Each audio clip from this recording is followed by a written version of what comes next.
হাসনাত যেটা বলছেন যদি সেটা পার্টি রিপ্রেজেন্ট করেন যে ইউরোটা আবার আছে কিনা, ডিসিটা আবার আছে কিনা, মান্না ভাইয়ের সুপারিশে কেউ ডিসি হয় নাই, বিপিন ভাইয়ের সুপারিশে কেউ ডিসি হয় নাই, এসপি হয় নাই, ইউরো হয় নাই, কিন্তু হাসনাতদের সুপারিশে ডিসি হয়েছে, ইউরো হয়েছে। তুমি একটু পরে বলো। আমি একটা পত্রিকা অফিসে বলছি, একজন কোন জায়গায় যদি দেখাইতে পারে যে কোন জায়গায় সুপারিশ করেছি কাউকে এসপি নিয়োগ দেওয়ার জন্য, ডিসি নিয়োগ দেওয়ার জন্য, ওসি নিয়োগ দেওয়ার জন্য, এসআই নিয়োগ দেওয়ার জন্য, এই জায়গায় রাজনীতি থেকে ইস্তফা দিব। এই যে যুগান্তর আপনিও লিস্ট পাঠাইছেন, আপনিও বিভিন্ন টেন্ডারের লিস্ট পাঠাইছেন, আপনিও বিভিন্ন ইয়ার লিস্ট পাঠাইছেন, এগুলা ভাগ্যটা যদি না বনে আপনারা হচ্ছেন এনসিপি সমালোচনা বিষয়টা আপনি পদ নিয়ে নিতে পারেন।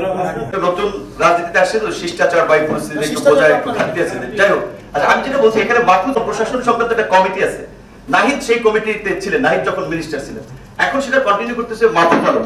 তার আগে বাংলাদেশের যে আমরা যে এককেন্দ্রিক ক্ষমতা বলায় বলছি যে সব প্রধানমন্ত্রী কেন্দ্রিক, সেই প্রধান উপদেষ্টার কার্যালয়ের বিশেষ সহকারী ছিলেন, সচিব টচিব থেকে শুরু করে বিভিন্ন পদে, এমনকি বিএনপির লাইক মাইন্ডেড আইজিপি ছিলেন, ডিএমপি কমিশনার ছিলেন, সেটা তাকে আউট করা হয়েছে।